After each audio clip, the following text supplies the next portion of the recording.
if somebody wants to get up earlier, you need to stack the 4 primary, what are called Zeitgebers or timekeepers. So named because some of the early chronobiologists that discovered this stuff and the underlying mechanisms were German, as it were.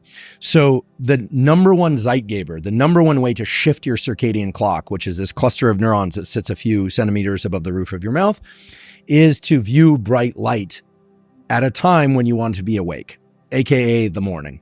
Okay. So that's why I say get outside, look at the sun, toward the sun. Don't force yourself to stare at it. Don't damage your eyes. Blink as needed. No sunglasses. Eyeglasses, corrective lenses, and contacts are absolutely fine, even if they have UV protection. Okay. However, if you combine that with another Zeitgeber, the second most powerful Zeitgeber is exercise or movement. So if you do some jumping jacks, you skip some rope, or even just take a walk while facing the sun, now you're starting to stack different Zeitgebers. And I'll explain the mechanisms in a moment. If you then also add caffeine, now this spits in the face a little bit of what I said a few minutes ago, but if you were to add caffeine, you can entrain, as it's called, the circadian clock to be alert at that time a bit more. And I'll be honest, if I'm going to exercise first thing in the morning, I need caffeine. I can't wait that 60 to 90 minutes. If I need to jump right into exercise, I find it's easiest for me to do 30 minutes after waking, 3 hours after waking, or 11 hours after waking. And a lot of people find that the same. But of course, exercise when you can, because it's that important. But if you want to, quote unquote, optimize your energy levels for exercise, typically people will notice that has to do with your temperature rhythm. Okay, so we've got sunlight, we've got exercise or movement of any kind. It could be jumping jacks, it could be walking. You don't have to do a full workout. And then caffeine, and in some cases, food. I'm not big on eating first thing in the morning. I don't like to eat until 11 a.m. or noon. That's when my first meal arrives. For me, just naturally, that's when I get hungry. It's all caffeine and hydration prior to that. But if you were to eat something first thing in the morning, that's part of the way you entrain your circadian clock to wake up, to essentially wake you up earlier. And then the fourth one is a social rhythm. If you're interacting with other people, you're going to entrain your clock to that as well. No way. Yes. So there's a social component to it, circadian entrainment. Now, the pathways for these are from the eye, in the case of viewing light, to the circadian clock, the suprachiasmatic nucleus. In the case of caffeine, it's more general. In the case of exercise, there's literally a brainstem to circadian clock connection, a big superhighway of neuronal connections that then so-called entrains your circadian clock. Remember, your circadian clock generates an intrinsic 24-hour rhythm such that if we put you into constant dark or constant light, you would still sleep for a given bout and then be alert for a given bout with a little bit of a nap. It just is what we'd call free run. It would drift a little later each day. This is what happens when you go to Vegas. This is what happens when you're in an environment without a lot of cues about the day, the sunlight rising and setting cycle. Mm-hmm. Sunlight, exercise, caffeine and eating, and social interactions bring your circadian clock into alignment with all of those Zeitgebers. So when I said it takes 3 days, if tomorrow you want to start beginning the process of becoming an early riser, you'd set your alarm for 5 a.m. No matter what time you went to sleep the night before, you're going to get up and you're going to do the 4 things that I described. Maybe leave out food if you don't want to eat. Maybe leave out caffeine if you want to delay by 90 minutes. It's going to hurt. And then by the early afternoon, you'll be dragging a bit. And you just have to be careful to not overindulge in caffeine, which will then cause you to fall asleep later.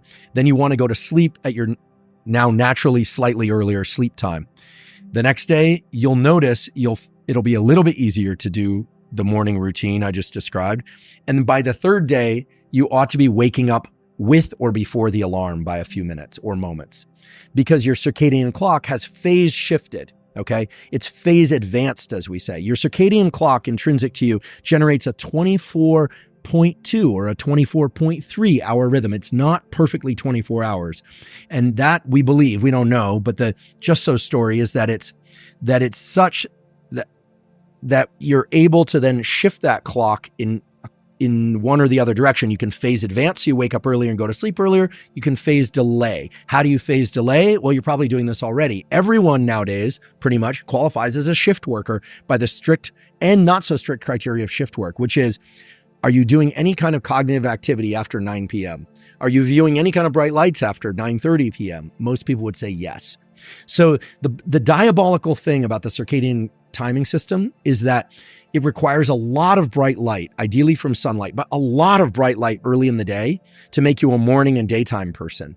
But it requires just a little bit of bright light, even from an artificial source, after the hours of about 9:30 p.m. till 4 a.m. to quash your melatonin and make it difficult to sleep, or if you sleep, to make that sleep not as effective. There's a simple remedy, however, which is, and this is a beautiful study published in Science Reports in 2022.